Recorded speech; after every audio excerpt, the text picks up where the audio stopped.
Good evening and salutations, my Days of Our Lives fans. Let's start off with Steve and Stephanie for a minute. Now, I thought this scene was interesting for a few reasons. Stephanie still loves Chad, but when Steve is like, listen, do you think that you can maybe forgive him and kind of see, and take him back and stuff? And she doesn't exactly give a yes or no answer, but here's the thing though. She said she was happy that she made the right decision and moved out. But if you take him back, you're basically accepting everything that he's willing to give you and everything that you want that you can't give from him. You're going to have to sit there and settle for that. And although relationships are about compromises and trade offs, it's about the things that you're willing to sit there and give up for the things that you want. You gotta sit there and really kind of weigh them, you know? Because certain things you can sit there and I feel like you can get past, but other things you can't, right? Cheating, marriage, just other things that I could sit there and think of that you can't get past. She wants marriage. You're not getting that from him. So if you take him back, then you're going to have to sit there and settle. I do feel like there's certain instances where settling is just not an option. And that's one of those things that she shouldn't have to sit there and compromise herself on. And the fact that she's sitting there thinking about it and not being like held to the no, that's a problem. Now, while you got that going on, Alex and Chad are sitting there talking. And at first, Chad snaps at Alex. He does apologize and he tells him about the F up that he did. And surprisingly, Alex, like a good friend, after going over to Stephanie's and giving her back her blend, not her blend, her jug or whatever, jug of water container, he does sit there and kind of speaks up for Chad, since he's saying that he know that he made a mistake, he's wrong and he feels miserable. I don't know if this is maybe a bro code or something like that, but seeing how those two really, bumped heads, I was genuinely surprised by that. Stephanie does not give one way or the other as far as which way she wants to go with it. But as they're walking out, she drops the container on her foot. And after Chad is done talking to also Paulina, or maybe before Paulina, he comes over there, he misreads the situation, is all like, oh, I can sit there and see that you wanted to, you moved on really fast or whatever. At this point, Stephanie's so pissed off that she decides to drive herself to the hospital. And Chad realizes just how much of a fool he looks like. Up until a point where Alex is like, yeah, I think Steve got some bears in the kitchen. You wanna get a bear? I'm also sitting there thinking, is Steve okay with you just drinking up his alcohol? Because I don't know if I would be. I'm just saying. Now, something that I did notice, and I've noticed this for a couple of days, and I don't know why I just sit there and say, I can see that Jackie O'Hara's lost weight. Go back to when she first came on the show, to her now. You can clearly see a change. So, props to her. Leo just being in a really pissy mood um after getting his ass whooped from EJ, decides to go to Sloan and is all like, I'm gonna sit there and blackmail you. I'm gonna get whatever I want and this, that, and the third.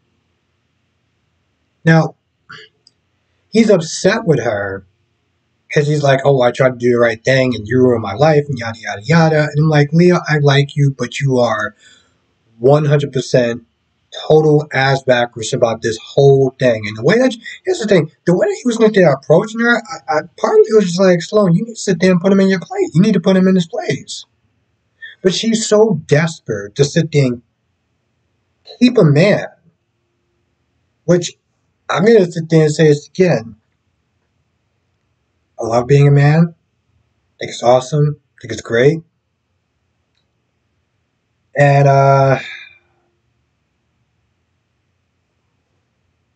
I'm just going to sit there and say that I don't think that any joystick is worth your level of self dignity.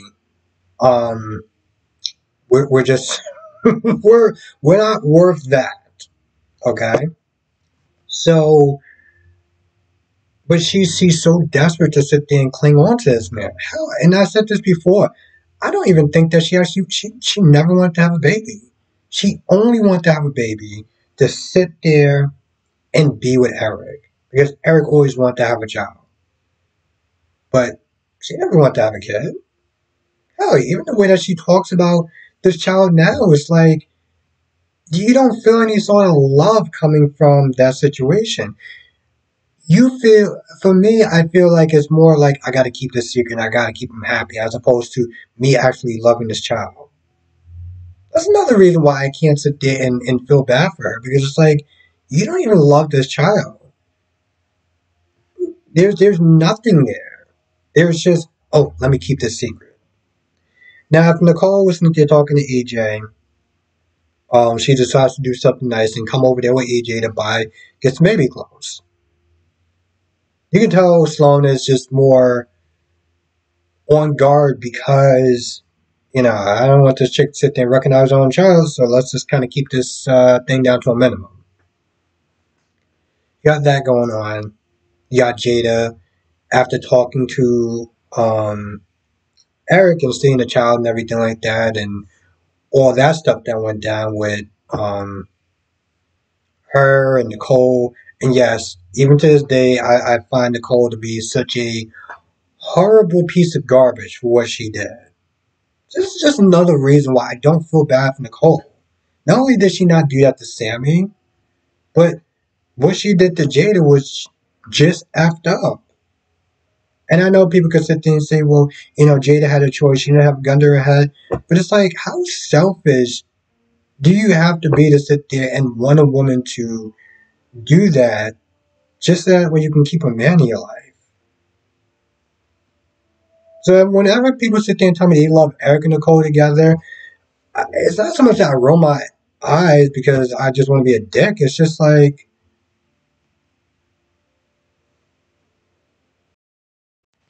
anyway, after all that, she's still pretty sad. Not just because, she talks to Steve, not just about the whole Eric thing, but also her dad's anniversary. And, Steve is pretty much like a father to her. So it was a nice little moment. Um, Leo finds out that Dimitri has been put in the black site because, before I started watching it, the dude pretty much kind of tried to take over the world. And so now he's like, yeah, I'm going to sit there and literally tear her life apart. And again, I don't feel bad for Sloan. Sloan knew what Melinda was there doing. So I wonder just how far is Sloan going to go? How far is Sloan Desperate Peterson, as my friend Jonathan Norrie says, is going to go? I'm very, very, very, very, very curious about that. It's actually a really good question. One of the things that Chad was talking to about Paulina, and Paulina was like, I need your help, your PR, campaign or whatever. Chad was like, I don't even know where we stand at. Not just, clearly we're not together, but like, I don't even understand where we are work wise. But to be fair, I'm kind of also just like, bro, you're rich. It's like, she can probably sit there and do the work by herself. I mean, she shouldn't have to. Maybe she planned on having a partner all along, but yeah, I should probably sit there and figure that out. I should probably figure that out. Anyway, I can't think of anything else, but as I always sit there and say, I'm Taylor live stream tonight, 8 p.m. Eastern, 5 p.m. Pacific. We'll sit there and talk about all the shows, Age of Our Lives, General Hospital, Bold and the Beautiful, and Young and Restless. And with that being said, I'm going to go. I'll see you in the next video.